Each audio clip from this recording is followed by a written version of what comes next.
சிம்ம ராசி சாதிக்க பிறந்த ஒரு ராசி அப்படின்னே சொல்லலாம். சில நேரங்களில் உங்களுடைய நல்ல மனதை யாருமே புரிஞ்சிக்க மாட்டாங்க. உங்களுடைய நேர்மையை கரெக்டாக எல்லாரும் புரிஞ்சிக்க மாட்டாங்க. அதற்காக நீங்கள் உங்களுடைய இயல்பை மாற்றிக்க வேண்டாம். சூரியனோட ஆதிக்கத்தில் பிறந்த நீங்கள் எப்பயுமே இந்த சூரியன் யாரோடைய பாராட்டு பெறத்துக்காகவும் உதிக்கிறதில்ல. அதே மாதிரி தான் இந்த சிம்மராசி என்பர்களும் யாரோட பாராட்ட பெறத்துக்காகவும் உழைக்கிறதில்ல. உங்களுடைய உள் மனது, ஆள் மனது, மனசாட்சி என்ன சொல்லுதோ அந்த கடமையை கரெக்டாக செய்யுங்க. அதே போல் நீங்கள் உங்களுடைய இலக்க நோய்க்கு எல்லா இடத்துலையும் பயணிங்க. அது உங்களுக்கு மிகப்பெரிய ப்ளஸ்ஸாக அமையும். ஞாயிற்றுக்கிழமையில் சூரிய பகவானை வழிபட மறந்துடாதீங்க. ஏன்னா உங்களுடைய ராசி அதிபதி சூரியன். அதனால் ஞாயிற்றுக்கிழமையில் சூரிய பகவானை உதயத்துக்கு, அந்த சூரியன் உதயத்துக்கு முன்பாகவே எந்திரிச்சு சூரிய பகவானை வழிபட்டுட்டு உங்களுடைய தந்தையார் இருக்காங்க அப்படின்னா அவங்களுடைய ஆசீர்வாதத்தை வாங்கிக்கோங்க. ஏன்னா தந்தை கிரகம் சூரியன். அதனால் நீங்கள் உங்களுடைய தந்தையோட ஆசீர்வாதத்தை வாங்கிட்டு நீங்கள் எந்த காரியம் தொடங்குனீங்கனாலும் அதில் செயல்பட்டீங்கனாலும் கண்டிப்பாக நல்ல ஒரு முன்னேற்றத்துக்கு வரலாம். அதனால் எப்பவுமே இந்த சிம்மராசி என்பர்கள் உங்களுடைய தந்தைக்கிட்ட ஆசீர்வாதம் வாங்குங்க. வாங்கிட்டு ஒரு தொழிலோ ஒரு வியாபாரமோ ஒரு ஸ்கூலுக்கே முதல்ல போகிறீங்கப்பா, அப்போ நீங்கள் உங்களுடைய தந்தைக்கிட்ட ஆசீர்வாதம் வாங்கிட்டு போனீங்கன்னா கண்டிப்பாக நீங்கள் நல்ல ஒரு முன்னேற்றத்துக்கு வரலாம். அதனால் எப்பவுமே நீங்கள் உங்களுடைய தந்தையை மறந்துடாமல் அவங்களுடைய ஆசீர்வாதத்தை வாங்கிட்டீங்க அப்படின்னா நல்ல ஒரு மேன்மைக்கு வரலாம் இந்த சிம்மராசி என்பர்கள் அப்படின்னே சொல்லலாம். வாழ்க்கையில் நிறைய கஷ்டங்கள் வரும், நிறைய தடைகள் வரும். அதற்காக நீங்கள் அப்படியே ஓய்ஞ்சு போய் அதே இடத்துல உட்காராமல் உயர பறக்கிறதுக்கு என்னென்ன வழிகள் இருக்கோ அத்தனையுமே நீங்கள் செஞ்சீங்க அப்படின்னா நல்ல ஒரு முன்னேற்றத்தை எதிர்பார்க்கலாம். வைரம் அதிகமான அழுத்தத்தை கொடுக்கும்போது தான் அது அப்படியே இன்னும் பளபளப்பாக மிளிருமா. அது மாதிரி தான் நம்மளுடைய சிம்மராசி என்பர்கள் மிகப்பெரிய வெற்றிக்காக நீங்கள் கொஞ்சம் ஒரு சோதனைகளையும் ஒரு கஷ்டங்களையும் கடந்து வர்றது அது இயற்கை தான். அதனால் இந்த சிம்மராசி என்பர்கள் பொறுத்தவரையிலும் உங்களுடைய முன்னேற்றத்தை யாராலையும் தடுக்க முடியாது. இதில் சின்ன சின்ன தடைகள் வரும். நீங்கள் அந்த தடைகள் வரும்போது அந்த தடைகள் வந்துடுச்சே, பிரச்சனை வருதே, அவங்களாம் நமக்கு இடைஞ்சல் கொடுக்குறாங்களே, நம்ம ஒதுங்கி இருக்கலாம் அப்படின்னு நீங்கள் ஒதுங்குனீங்கன்னாவே அது பிரச்சனையாக முடிஞ்சிடும். அதனால் உங்களுடைய ஆள் மனது என்ன சொல்லுதோ அதை மட்டும் நீங்கள் எப்பவுமே கேளுங்க. சூரியனை மேகம் சில நேரம் முடியும். அந்த சூரியனை கொஞ்சம் நேரம் மேகம் மறைஞ்சிச்சுன்னா ஐயோ பிரச்சனை அப்படியே இருக்குது, அப்படியே மறைஞ்சிச்சு வருது அப்படின்னு தடைப்பட்டு அதே இடத்துல நிற்காம அந்த மேகம் விலகினதும் அந்த சூரியன் ரொம்ப பிரகாசமாக இருக்கும். அது மாதிரி தான் நீங்களும் நிரந்தரமாக அதை மேகம் மூடுறது கிடையாது. சில நேரம் இடைஞ்சல்கள் வரும், தடைகள் வரும், பிரச்சனைகள் வரும். உங்களுடைய திறமையிலேயே கூட ஒரு சில இடைஞ்சல்கள் வரலாம். ஆனாலும் நீங்கள் அந்த சூரியனை மறைக்கிற மேகம் மாதிரி நினச்சிட்டு அந்த மேகம் நிரந்தரமாக அதை மூட முடியாது அப்படின்னு நினச்சிட்டு நீங்கள் உங்களுடைய இலக்கை நோக்கி பயணிச்சிங்கனாவே போதும். உங்களுடைய திறமையும் உங்களுடைய வெற்றியும் யாராலையுமே தடுக்க முடியாது. நீண்ட நேரம் அந்த மேகம் நம்மளை மறைச்சி வச்சுக்கிட்டே இருக்க முடியாது. உங்களுடைய ஒளி இந்த உலகுக்கு தெரியும். உங்களுக்கான நேரம் வரும்போது உலகமே உங்களுடைய ஒளியை பார்த்து வியந்து பார்க்கும். உங்களுடைய உழைப்பையும் உங்களுடைய திறமையும் பார்த்து வியந்து பார்க்கும். ஒருபோதும் உங்களுடைய தன்னம்பிக்கையை மட்டும் இழந்துடாதீங்க. ஏன்னா இந்த காலகட்டத்தில் உங்களுடைய தன்னம்பிக்கையை இழக்கிற மாதிரி சில இடைஞ்சல்கள்லாம் பார்த்து ஓய்ந்து போய் உட்காந்து ஓரமாக நின்றுருப்பீங்க. இவங்களெல்லாம் யாருப்பா பேசுவாங்க, என்னால் போராட முடியல அப்படிங்கிற மாதிரி ஒரு சூழ்நிலைகள்லாம் இந்த சிம்மராசி என்பர்கள் இந்த காலகட்டத்தில் வந்திருப்பீங்க. ஏன்னா உங்களுடைய ராசியில் கேது இந்த காலகட்டத்தில் அமர்ந்து உங்களை அப்படியே இன்னல்கள், குடும்பத்துக்குள்ளே அவ்வளோ பிரச்சனைகள் இன்னல்களை நீங்கள் அனுபவிச்சுட்ருக்கீங்க. இந்த காலகட்ட கிரக அமைப்புகளும் உங்களுக்கு அப்படி தான் இருக்குது. இந்த ஜூலை மாதம் ஒரு சில மாற்றங்கள் நிகழும். அது ரொம்ப சாதகமாக தான் இருக்குது. ஏன்னா பொழுதுனைக்கும் கஷ்டங்களையும் பிரச்சனைகளையும் அனுபவிச்சிருந்தவங்களுக்கு ஒரு சந்தோஷம் கிடைத்தால் எப்படி இருக்கும், அந்த மாதிரி இந்த காலகட்டத்தில் உங்களுடைய உழைப்புக்கு ஒரு சந்தோஷம் கிடைக்க போகுது. அது என்ன அப்படிங்கிறத தொடர்ச்சியாக பார்க்கலாம். நீங்கள் இப்போ தான் ஃபஸ்ட் டைமாக நம்ம சேனலை பார்க்குறதா இருந்தால் நம்ம சேனலை சப்ஸ்கிரைப் பண்ணிவிட்டு கூடவே இருக்கிற பெல் ஐக்கானையும் கிளிக் பண்ணிக்கோங்க. அப்போ தான் நாங்கள் போடுற ஒவ்வொரு வீடியோவுமே உங்களுக்கு நோட்டிஃபிகேஷனாக வரும். நீங்கள் சிம்மராசி என்பராக இருந்தால் மறக்காமல் நம்மளுடைய சேனலுக்கு ஒரு லைக் கொடுத்துட்டு உங்களுடைய உறவுகள் வகையில், நண்பர்கள் வகையில் யாராவது சிம்மராசி என்பர்கள் இருக்காங்க அப்படின்னா மறக்காமல் இந்த வீடியோவை அவங்களுக்கும் ஷேர் பண்ணிவிடுங்க. சிம்மராசியில் நீங்கள் எந்த நட்சத்திரத்தில் பிறந்தீங்க, உங்களுடைய இஷ்ட தெய்வ பெயர் என்ன, உங்களுடைய குலதெய்வ பெயர் என்ன அப்படிங்கிறத மறக்காமல் எங்களுடைய கமெண்ட் பாக்ஸில் தெரிவிங்க. உங்களுக்கு ஜோதிட ரீதியாக ஏதாவது சந்தேகம் இருக்குது, ஜோதிடர்கிட்ட ஏதாவது ஆலோசனை வேணும் அப்படின்னா டிஸ்கிரிப்ஷனில் ஜோதிடரோட வாட்ஸ்அப் நம்பர் கொடுக்கப்பட்டிருக்கு. அந்த நம்பருக்கு கால் பண்ணி முன்பதிவு செஞ்சுக்கோங்க. உங்களுடைய சந்தேகங்களுக்கு நல்ல ஒரு தீர்வு கிடைக்கும். இந்த சிம்மராசி அன்பர்களுடைய ராசி அதிபதி சூரியன். அதனால தான் என்னமோ இந்த சிம்மராசி என்பர்கள் எல்லாருக்குமே ஒரு ஒளியாக தான் இருப்பாங்க. அதே நேரத்தில் நல்ல ஒரு புகழ், கௌரவம், அந்தஸ்து, தலைமை பொறுப்பு இதெல்லாம் வகிக்கக்கூடியவங்க இந்த சிம்மராசி என்பர்களாக இருப்பாங்க. சூரியனுடைய பரிபூர்ண அருளும் இந்த சிம்மராசி என்பர்களுக்கு கிடைக்கும்.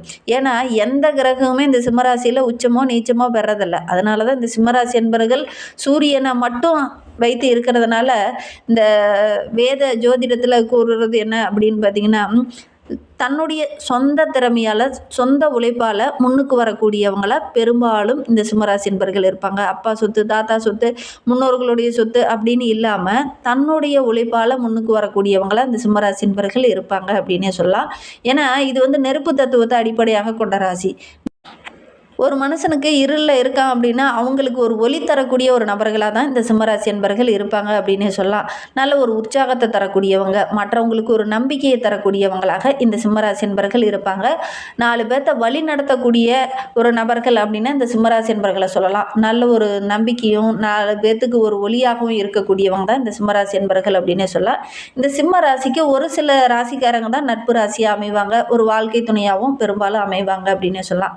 பொதுவாக பார்த்திங்கன்னா மேஷம் தனுசுலாம் வந்து நெருப்பு தத்துவத்தை அடிப்படையாக கொண்ட ராசி. இவங்களோட நல்ல ஒரு ஒத்துழைப்பு, அவங்களுடைய நட்புணர்வு பெரும்பாலும் 2 பேரும் இந்த 3 ராசிக்காரங்களும் ஒரே மாதிரி தான் சிந்திப்பாங்க. மேஷம், தனுசு, சிம்மம் இவங்க 3 பேரும் பார்த்திங்கன்னா நெருப்பு தத்துவத்தை அடிப்படையாக கொண்ட ராசி அப்படிங்கிறதுனால இவங்களுடைய சிந்தனைகள்லாம் பெரும்பாலும் பார்த்திங்கன்னா ஒரே மாதிரி தான் இருக்கும். அதே போல் மிதுனமும் துலாமும் காற்று ராசி. அதனால் இவங்களுக்கு அவங்க கூடயும் ஒரு நல்ல புரிதல் உணர்வு வரும் அப்படின்னே சொல்லலாம். நல்ல ஒரு வெற்றி பயணத்தை இந்த ராசிக்காரங்கள்லாம் ஒரு நட்பு ராசியாவோ ஒரு வாழ்க்கை துணையாவோ அமைந்தாங்க அப்படின்னா நல்ல ஒரு வெற்றி பாதையில் இவங்களால் பயணிக்க முடியும் அப்படின்னே சொல்லலாம். இந்த ஜூலை மாத கிரக அமைப்புகளை வைத்து பார்க்கும்போது நம்மளுடைய சிம்ம ராசிக்கு ராசியில் கேது, பஞ்சமஸ்தானத்தில் சந்திரன், கலஸ்தரஸ்தானத்தில் ராகு, அஷ்டமஸ்தானத்தில் சனி, தொழில்ஸ்தானத்தில் செவ்வாய், லாபஸ்தானத்தில் சூரியனும் புதனும், ஐனசைன போகஸ்தானத்தில் குரு பகவானும் சுக்கிரனும், இந்த மாதிரி கிரக அமைப்புகள் இருக்குது. இதனால் என்னென்ன நற்பலன்கள் இவங்களுக்கு கிடைக்க போகுது அப்படின்னா, இந்த காலகட்டத்தை பொறுத்தவரைக்கும் நம்மளுடைய சிம்மராசி அன்பர்களுக்கு வீண் செலவுகள் வரதுக்கான ஒரு சூழ்நிலை இருக்குது. எதிர்பாராமல் திடீர்னு ஒரு சிலருக்கு இடமாற்றம் ஏற்படலாம், எடுக்கிற காரியத்தில் சின்ன சின்ன தடைகள் வரலாம், தேவையற்ற மனசஞ்சலம் கொஞ்சம் உண்டாகலாம், யாரை நம்புறது யாரை நம்பக்கூடாது அப்படிங்கிற மாதிரி ஒரு சூழ்நிலை இந்த காலகட்டத்தில் எதிர்கொள்ள வேண்டிய ஒரு சூழ்நிலை இந்த காலகட்டத்தில் இந்த சிம்மராசி என்பவர்களுக்கு நேரும். ஒரு சிலர்லாம் ரொம்ப நம்பியிருப்பீங்க, அவங்களே பார்த்திங்கன்னா எதிர்பாராமல் உங்களுக்கு எதிராக நிற்பாங்க. அது வந்து உங்களுக்கு ஒரு இடைஞ்சலாகவும் அந்த இடத்துல ஒரு மிகப்பெரிய கஷ்டமாகவும் உங்களுக்கு இந்த காலகட்டத்தில் இருக்கும் அப்படின்னே சொல்லலாம். யாரையுமே நேருக்கு நேர் எதிர்க்காமல் கொஞ்சம் அனுசரித்து போகிறது இந்த காலகட்டத்தில் உங்களுக்கு நல்லது அப்படின்னே சொல்லலாம். கெட்ட கனவு அதிகமாக இந்த காலகட்டத்தில் இந்த சிம்மராசி என்பவர்களுக்கு வரும். ஒரு சிலருக்குலாம் பார்த்திங்கன்னா வயிறு சம்பந்தமான நோய்கள், வயிற்று வலியோ அல்லது மாதிரி ஏதாவது ஒரு சின்னதாக வயிறு சம்பந்தமாக ஏதாவது ஒரு பிரச்சனை வர்றதுக்கான ஒரு சூழ்நிலை இருக்குது. ஆரோக்கிய விஷயத்தில் கொஞ்சம் கவனமாக இருந்துக்கோங்க, வெளி உணவுகளை தவிர்த்துக்கோங்க. இல்லை அப்படின்னா தேவையில்லாமல் இந்த மாதிரி பிரச்சனைகள் வரும். பெரும்பாலான கிரகங்கள் அப்படி தான் இருக்குது, பிரச்சனைகள் வரும்னு. அதனால் வெளி உணவுகளை கொஞ்சம் தவிர்த்துட்டு ஆரோக்கியமான உணவுகளை இந்த காலகட்டத்தில் எடுத்துக்கோங்க.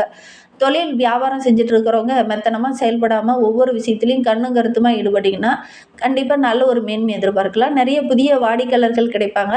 இந்த புதிய வாடிக்கையாளர்கிட்ட பேசும்போது கொஞ்சம் நிதானமாக பேசுகிறது ரொம்ப நல்லது அப்படின்னு சொல்லலாம்.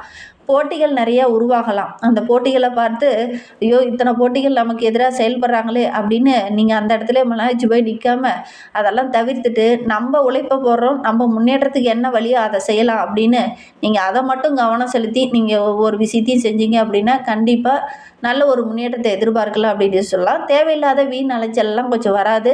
டென்ஷன் வர மாதிரி நிறைய சூழ்நிலைகள் இருந்தாலும் டென்ஷன் ஆகாமல் நிதானமாக ஒவ்வொரு விஷயத்திலையும் செயல்பட்டிங்கன்னா நல்ல ஒரு மேன்மை எதிர்பார்க்கலாம். வீண் வாக்குவாதம் செஞ்சுக்கிட்டு அவங்களுக்கு எதிராக ஒரு சில விஷயங்களில் ஈடுபட்டீங்க அப்படின்னா அது உங்களுக்கு இன்னும் பெரிய பிரச்சனையாக தான் அமையும். அதனால் எப்பவுமே உங்களுடைய உழைப்பு, உங்களுடைய சிந்தனை அதில் மட்டும் கவனம் செலுத்துங்க. அடுத்தவங்க நமக்கு எதிராக செயல்படுறாங்க அப்படின்னு அடுத்தவங்களுக்காக நீங்கள் யோசித்து அந்த இடத்துல நிற்கும்போது சின்ன சின்ன பிரச்சனைகள், வாக்குவாதங்கள், சின்ன பிரச்சனை பெருசாகிறதுக்கான ஒரு சூழ்நிலை, அக்கம் பக்க உறவுகளாலேயே கூட ஒரு சில வீண் வாக்குவாதம், சண்டை சச்சரவுகள் இதெல்லாம் வரதுக்கான ஒரு சூழ்நிலை இருக்குது. இந்த காலகட்டத்தில் கொஞ்சம் நிதானமாக செயல்படுறது இந்த சிம்மராசிக்கு ரொம்ப நல்லது அப்படின்னு சொல்லலாம். கணவன் மனைவிக்கிடையே கூட தேவையில்லாத ஒரு சில விஷயத்தால் கருத்து வேறுபாடுகள் ஏற்படலாம். கொஞ்சம் கவனமாக இருக்கிறது நல்லது. பிள்ளைங்க மூலிமா ஏதாவது திடீர்னு மருத்துவ செலவோ அல்லது கல்விக்காக கொஞ்சம் செலவோ வரதுக்கான ஒரு சூழ்நிலை இருக்குது. யாரையுமே எதிர்த்து நிற்காம கொஞ்சம் அனுசரணையாக போக. ஏன்னா ராசியில் கேது இருக்கிறார். அதனால் இந்த காலகட்டத்தில் தேவையில்லாத வாக்குவாதம், மனக்கவலை, இதில் சின்ன சின்ன தடைகள் இது எல்லாமே வர்றதுக்கான ஒரு சூழ்நிலை இருக்குது. இதில் ஏதாவது ஒன்று இருந்தாவே பிரச்சனை, இதில் எல்லாமே இருக்கிறதுக்கான ஒரு சூழ்நிலையில் இருக்குது. கிரக அமைப்புகளும் அப்படி தான் இருக்குது. அதனால் கொஞ்சம் கவனமாக செயல்படுறது நல்லது அப்படின்னே சொல்லலாம். இந்த தவறான கிரகநிலை சேர்க்கையால் ஒரு சில இடைஞ்சல்கள் இந்த காலகட்டத்தில் நம்மளுடைய சிம்மராசி என்பவர்களுக்கு ஏற்படும். கொஞ்சம் கவனமாக செயல்பட்டிங்கன்னா பெருசாக பாதிப்பு எதுவும் ஏற்படாது. கொஞ்சம் அனுசரணையாக அந்த காலகட்டத்தில் இருந்துக்கோங்க. கடந்த 6 மாதமாக ஓரளவுக்கு அனுபவத்தை பெற்றிருப்பீங்க. எல்லாத்தையும் அனுசரித்து போகிறதுக்கு வந்திருப்பீங்க. இருந்தாலும் இந்த காலகட்டத்தில் கொஞ்சம் கவனமாக இருந்துக்கிறது உங்களுக்கு நல்லது அப்படின்னே சொல்லலாம். தங்கு தடை இல்லாமல் நிறைய புதிய வாய்ப்புகள் கிடைக்கும். அந்த வாய்ப்புகளை பயன்படுத்திக்கிட்டு உங்களுடைய உழைப்பை போட்டு முன்னுக்கு வரத்துக்கு பாருங்கள். நல்ல ஒரு புகழ், அந்தஸ்து, நல்ல பெயர் எடுக்கிறதுக்கான எல்லா சூழ்நிலைகளுமே உங்களுடைய கண்ணில் தென்படும். அதற்காக ஒரு சில உதவிகளும் கிடைக்கும். நல்ல ஒரு மேன்மை எதிர்பார்க்கலாம். இருந்தாலும் இந்த காலகட்டத்தில் தேவையில்லாத விஷயத்தில் தலையிட்டு தேவையில்லாத பிரச்சனை, சண்டை சச்சரவுகள் இதெல்லாம் வர்றதுனால மனக்குழப்பம் கொஞ்சம் அதிகமாகறதுக்கான ஒரு சூழ்நிலை இருக்குது. கையில் இருக்கிற பணம் கரையிற மாதிரி ஒரு சூழ்நிலையில் இருக்குது. கொஞ்சம் கவனமாக செயல்படுறது நல்லது அப்படின்னே சொல்லலாம். சிம்ம ராசி மாணவர்களை பொறுத்தவரையிலும் போட்டி பந்தயங்கள்லாம் கலந்துக்குவீங்க. அதெல்லாம் கொஞ்சம் கவனமாக இருந்துக்கோங்க. பாடங்கள்லாம் கொஞ்சம் கூடுதலாக கவனம் செலுத்தி பாடங்களை படிச்சிங்க அப்படின்னா கண்டிப்பாக நல்ல ஒரு மேன்மை எதிர்பார்க்கலாம். எந்த டவுட்டாக இருந்தாலும் உங்களுடைய ஆசிரியர்கிட்ட கேட்டு தெளிவுபடுத்திட்டு படிங்க. அதே நேரத்தில் சக மாணவர்கிட்ட பேசும்போது கூட கொஞ்சம் நிதானமாக பேசுகிறது நல்லது அப்படின்னே சொல்லலாம். சிம்ம ராசியில் மகம் நட்சத்திரத்தில் பிறந்தவங்களுக்கு இந்த காலகட்டம் அப்படிங்கிறது போட்டி வியாபாரத்தில் சின்ன சின்ன இடைஞ்சல்கள் வரத்துக்கான ஒரு சூழ்நிலை இருக்குது. வியாபாரம் செஞ்சுட்டு இருக்கிறவங்களுக்கெல்லாம் கடன் பிரச்சனை கொஞ்சம் வரத்துக்கான சூழ்நிலை இருக்குது. புதிய ஆர்டர்கள்லாம் கூட டக்குன்னு கிடைக்காம கொஞ்சம் தடைப்பட்டு அதுக்கப்புறம் தான் கிடைக்கிற மாதிரி சூழ்நிலை இருக்குது. பூராட நட்சத்திரத்தில் பிறந்தவங்களுக்கு சின்ன சின்ன பாதிப்புகள் வரலாம். கொஞ்சம் அனுசரித்து போகிறது நல்லது. உத்திராடம் 1ஆம் பாதத்தில் பிறந்தவங்க மற்றவங்ககிட்ட பேசும்போது கொஞ்சம் கவனமாக பேசுங்க. கருத்து வேறுபாடு வரத்துக்கான ஒரு சூழ்நிலை இருக்குது. அனுசரணையாக இருக்கிறது நல்லது. இன்னுமே வாழ்க்கை ரொம்ப சிறப்பாக இருக்க ஞாயிற்றுக்கிழமையில் சூரியனுக்கு ஒரு தீபம் ஏற்றி வழிபடுங்க. எல்லா தடைகளுமே நீங்க எடுக்கிற காரியங்களும் வெற்றியாகும்.